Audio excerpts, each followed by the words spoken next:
people don't understand what this missile is. This missile is the modern day version of the Skorost. You see, the Russians are building a missile that can be pushed forward and be ready to preempt Dark Eagle, our intermediate missile.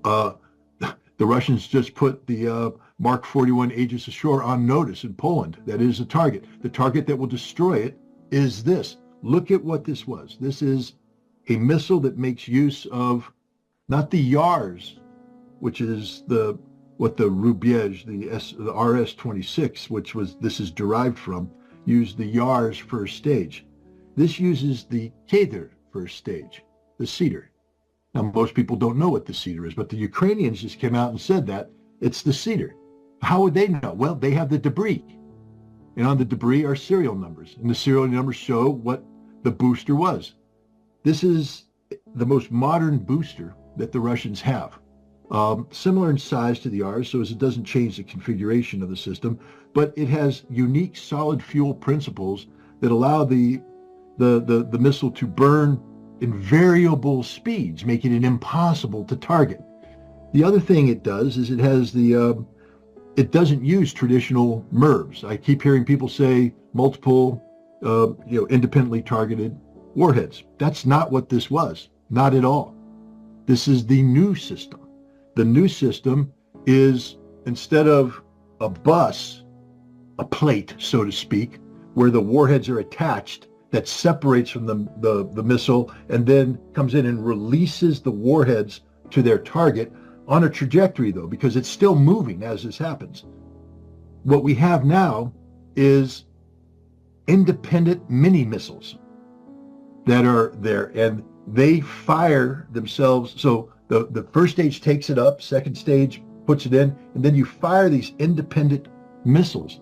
And these missiles, each one of them had 6 large submunitions on them. This is where the name hazelnut comes from. Because if you look at a hazelnut tree, you look at the pod of nuts, it's exactly what you see with these submunitions coming down.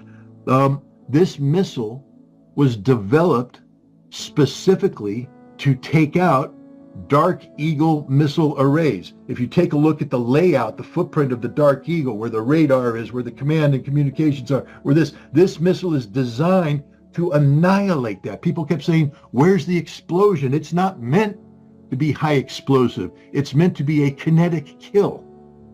And these submunitions come down and they will kinetically kill everything on the ground. These submunitions come down at such velocity that if they hit the Aegis ashore, it will be a smoking hole in the ground.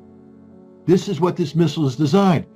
Putin just put us on notice that he has a conventional missile system that is designed to preempt anything and everything NATO plans on doing to Russia, and there is no NATO response. There's nothing they can do about it. This is literally the equivalent of the most alpha wolf in the world coming in and pissing all over your home. That's what Putin just did. And it didn't have to be this way. Putin said right there, your withdrawal from the INF Treaty was the greatest mistake you have ever made.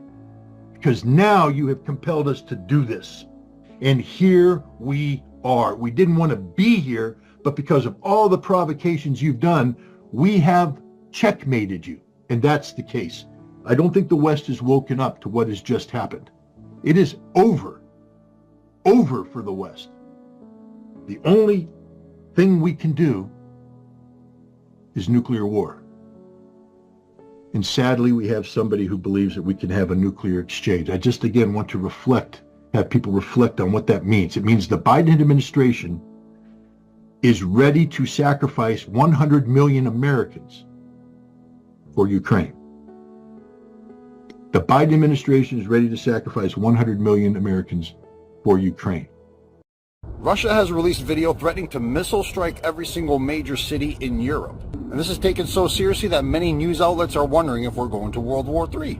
The Russian Orsnik missiles can hit every single major city in less than 20 minutes. These mobile missiles travel 8,000 miles per hour. If you can possibly imagine it, that's actually a little bit more than 2 miles per second. That's how fast these things are.